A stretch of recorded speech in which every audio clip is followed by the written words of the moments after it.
Sorry everybody, it's Xilicks here, and welcome back to another week of the Baby League. This week we are facing off against Elekids 9 and his Elekids Club. If you'd like to check out his channel, make sure to look in the description below. And yeah, let's get into his team to see what he's bringing. So his team is kind of interesting because he does have a little bit of sun going on.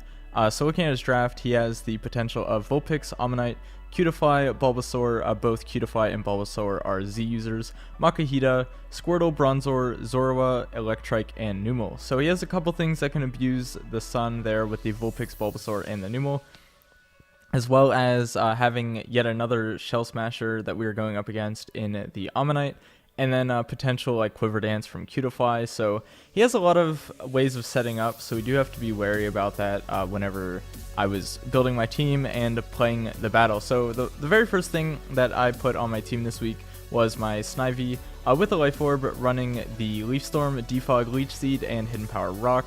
A decent amount of speed, not max speed, but a pretty hefty bit of speed with a lot of HP investment and then some special attack investment as well.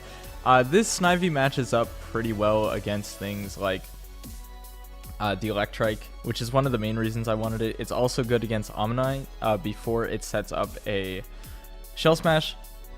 We can also use it as a defogger if he's trying to set up hazards against us, which is going to be hopefully something that we'll be able to pull off. Next up, I have my Munchlax running the Assault Vest, mainly to take hits from that Ammonite. It can also take hits nicely from Vulpix, and if the Electrike is special, can take hits from that. Can also take hits from the Bulbasaur and the Cutify and the Zorua. So his entire team this week can be walled by this Munchlax, but because we are running the Assault Vest and not an Ayapapa or Figgy Berry, that is going to limit our recovery greatly. But since there's no Makuhita, there's really nothing that's going to be threatening this Munchlax, which is very nice to see. So the way we are going to be healing our Munchlax is through our Fulbebe, which is running the Wish. We also have Moonblast, Giga Drain, and Aromatherapy, and we're running very heavily on the physical bulk. Obviously, seeing his team, I wish it was more especially bulky, because basically everything he brought is specially offensive. So if we were that specially bulky Fulbebe, that could be incredibly useful, but we are not, so it is what it is. Next up, I have Cubone. Cubone is running the Stealth Rock to potentially break Focus Sashes, because there are a lot of things that might want to run a Focus Sash. There's also things like the Vulpix and the Cutify that are weak to Stealth Rocks, which is going to be useful. Then I'm running the Earthquake knockoff and Aerial Ace mainly to hit that Cutify, because otherwise it would greatly resist us. It also gives us a way of hitting the Bulbasaur. We are running mainly defense. I do have a hefty bit of special defense though on this set, and then max HP. Next up, I have Staryu. So his team is incredibly fast, and one of the ways I want to counter that is by running a Choice Scarf. So we are Choice Scarf modest with the Surf, Thunderbolt, Hidden Power Ground, and Psychic. Looking at his team, we can hit everything for neutral or super effective, and basically nothing switches in with the Analytic Boost.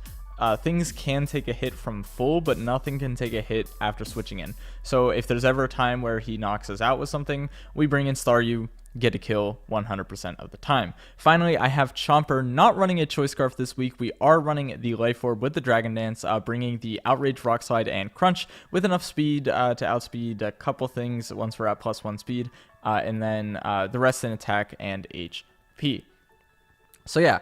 Looking at this matchup, I'm pretty happy about not seeing the Makuhita. That is going to make things hopefully a little bit easier on us.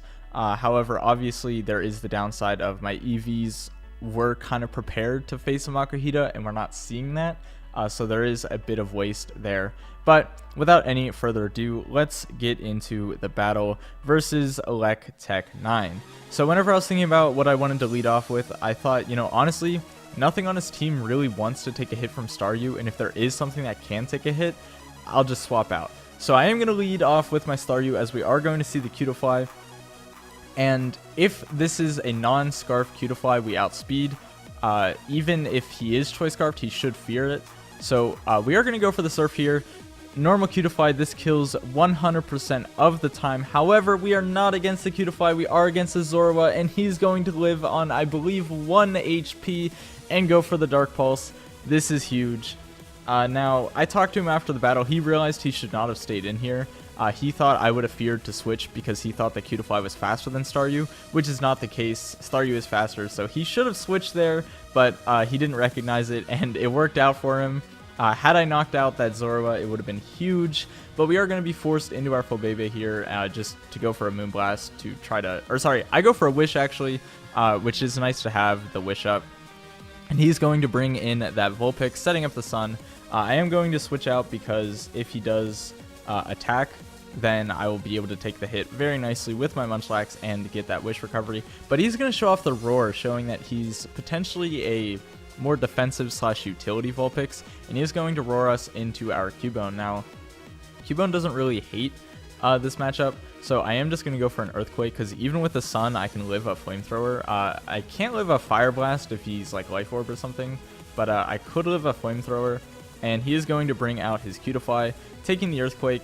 Now, this Earthquake damage shows that he's not like super HP invested, especially because that's a resisted hit. And I'm just going to stay in going for the Aerial Ace to get off some big damage here. Now, I did kind of predict the Cutiefly to come in, but what I really did not want to happen was him bringing in something like Ammonite or something, expecting like Stealth Rocks, and I go for an Aerial Ace and do 0 damage to that thing. That would be a very sad scenario, but I would just be able to outspeed an Earthquake anyway. So in hindsight, I should have Aerial Aced twice, expecting this thing to come in. And even if he stayed in with the Vulpix, I could have just Aerial Ace plus Earthquake to deal with that thing, or just swap back into Munchlax or whatever it may be. But either way, we are going to bring in our Fulbebe against this thing because we can take the hits nicely, as he's just going to swap out into his Ammonite. Now, my Fulbebe is, even though I'm not max special defense, since he does not have a Shell Smash up right now, I can deal with this thing because I am running the Giga Drain. So Giga Drain has an 100% chance to knock this thing out. With or without the Shell Smash, he is just going to set up the Toxic Spikes as we go for the Giga Drain, and he is going to reveal here that he is Focus Sashed, which will allow him to survive this hit, and it's just a matter of whether or not he's going to try to go for like more hazards, or just go for an attack, or to swap out. He is going to set up the Stealth Rocks, which is going to be kind of annoying for us to deal with for the rest of this battle, but we do have the Defog on the Snivy, so we can get rid of both the Toxic Spikes and the Stealth Rocks if given the chance, and I will be able to knock out this Ammonite, which is pretty important with this thing gone, because now he can't go for like a Shell Smash plus a Hydro Pump versus Munchlax, which is doing like upwards of 50% depending on his item. So without having to worry about that, it's nice because now I can use Munchlax a little bit more offensively versus things like the Vulpix and the Bulbasaur, and even potentially the Electrike if we ever get matched up against that. Now here, he's going to go for the Flamethrower and get a critical hit, as I just go for the Moonblast just for damage, because without the critical hit, the Flamethrower does not do nearly as much, but with the critical hit, it puts me in a very bad spot, because now I'm essentially forced to Wish, which I would have been forced to Wish regardless, but now he can kind of Roar Shuffle me around, which we are going to see. And now I have a really tough decision. I can go for the Defog here, predicting him to Roar, because if I were to hard swap back into Fulbebe and then he roars, I'm taking unnecessary Stealth Rocks on 2 things, and I don't get the healing on the Fulbebe, which I predicted that he was going to assume I would try to get the Wish on the Fulbebe, and unfortunately he just goes for the Flamethrower, which is going to knock out the Snivy and prevent me from defogging, and also the Wish gets wasted. So in hindsight, I should have switched, because then I'm guaranteed to get the Wish, but at the time I was so fixated on him roaring to try to deny me from healing that I just assumed that's what was going to happen. Here I'm going to bring out my Tyrunt, and I considered Dragon Dancing here, but then I realized with the Sun still up, the Bulbasaur outspeeds, so there's no point in going for a Dragon Dance. But the Bulbasaur wouldn't be able to knock me out unless he has Hidden Power Ground. I don't think Solar Beam knocks me out from the percentage amount with my HP investment. Depends on his item. But I didn't really want to run the Calcs here because I kind of just wanted to have a better defensive response to this instead of trying to out-offense it. And whenever we do see it hit the field, kind of confirmed that he was just going to readily be able to deal with me. So Now, I'm going to go into my Munchlax, and my Munchlax is going to be able to take hits from this thing for days. The worst case scenario here is he sets up a Leech Seed, which we do not see. He just goes for the Giga Drain, which does absolutely nothing. I am going to be taking a lot of damage, however, from both the Poison and the Stealth Rocks, knocking me down to 155. But here, he goes for a Growth, which is just perfect for me because we are in the sun, so my Fire Punch is going to have boosted damage, which will give me a 100% chance to knock this thing out. I think without the sun, it's still doing like 75 to 80. But with the sun, it's just going to absolutely demolish this thing without getting any further damage off on me, which is very nice to have as well. So now he's going to bring in his Vulpix, which kind of confused me because I'm like, okay, well, if he just goes for a fire move, but he shows he's packing the Foul Play, which is nice, but I'm not running like any attack investment on this thing, so the Foul Play is not just going to absolutely obliterate me. It's still going to do a lot though, and I will be able to get off that Earthquake on knocking out this Vulpix as well. So now, I'm in a position where a lot of my team is really weakened, and he does have this. Now, this Cutiefly does outspeed everything on my team and essentially kill it with one attack.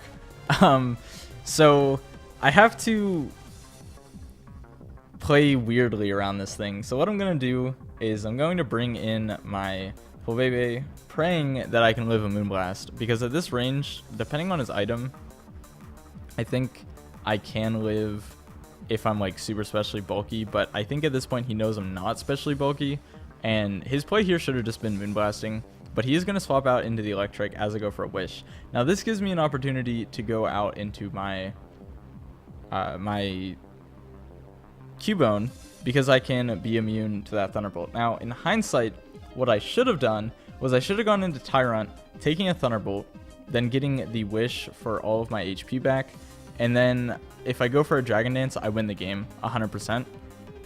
I didn't think that at the time, and I was also fearing that he would just go for the Hidden Power Ice right away to try to catch my either Cubone or Tyrunt in on the switch. I found out after the battle though, because he's not running an offensive item, the Hidden Power Ice could not kill my Tyrunt unless he got a crit. Even with a max roll, I would have lived after Stealth Rocks, which is really unfortunate to know that now. But here, I had the play of either going for Stealth Rock or Earthquake. Now, what I should have done, I should have Stealth Rocked. He would have knocked me out with the next Hidden Power Ice. I go into Tyrunt, I knock this thing out with the Earthquake.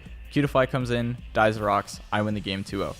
What I didn't know was my Tyrunt actually survives a Hidden Power Ice, even on a max roll. Had I known that, that would have been my play. But because I didn't know that, and because I didn't go for the Dragon Dance, he's going to bring out the Cutiefly, and as I mentioned, it just comes in, clicks Moonblast, and kills my last 3 mons, because I'm not Scarf on Tyrunt. Without the Dragon Dance, I cannot speed this thing. Without these Stealth Rocks, I can't knock this thing out on the KO, or sorry, on the switch-in. So that is unfortunately going to be the game. He is going to clean up the rest of the match with this Cutiefly. Had I thought a little bit more about my Wish play, then I could have won. But in fairness, without knowing the item of the Electrike, if he was a Life Orb, he would have actually just killed my Tyrunt. Because at 79, the max damage he does with his special attack spread and his item, the max damage he can do is 74. And also, that's without my HP investment. Like, that's versus a 0 HP investment Tyrunt. So with my HP investment, it actually does even less. But whenever I calced with my HP investment, I was calculating for Timid Life Orb. I even looked at Modest Life Orb, and both of them killed from the range I would have been at after Rocks with the Hidden Power Ice. Now, the alternative was maybe if he was Hidden Power Grass, but it didn't really make much sense to be Grass. The only thing that would allow him to hit is Cubone, which he may as well be Ice anyways, because then it allows him to hit Snivy, Cubone, and the Tyrunt. But that's just wishful thinking. So yeah, had I known what his spread was, then I could have actually clutched this game. I think I should have gone for the Stealth Rock play anyways, just on the off chance that I'm able to survive an attack, because obviously the play I made gave me a 0% chance to win. It just closed the differential a little bit closer, where the other play I could have made had the risk of losing 2-0, but also had the risk of potentially winning. So obviously in hindsight, I should have gone for that because it would have given me the victory. But alas, that is going to be our second loss. We are now 2-2, so GG to Electech 9. Obviously, I misplayed a little bit. I did get unlucky with the crit from Vulpix and also getting roared into my Snivy. Obviously, I could have avoided the Snivy going down, but that misplay was on my fault. The roll versus the Zorua on turn 1 was also pretty unfortunate, but it is what it is.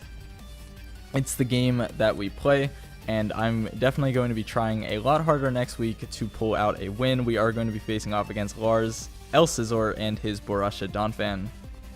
So that match is something I'm very excited for, as he's a very well-known battler. He's also the creator of this league, so I kind of get to meet my maker here. So yeah, if you guys enjoyed, make sure to leave a like and check out all of the coaches below to keep up with the league. And I will catch you guys next time. Okay, thanks, bye.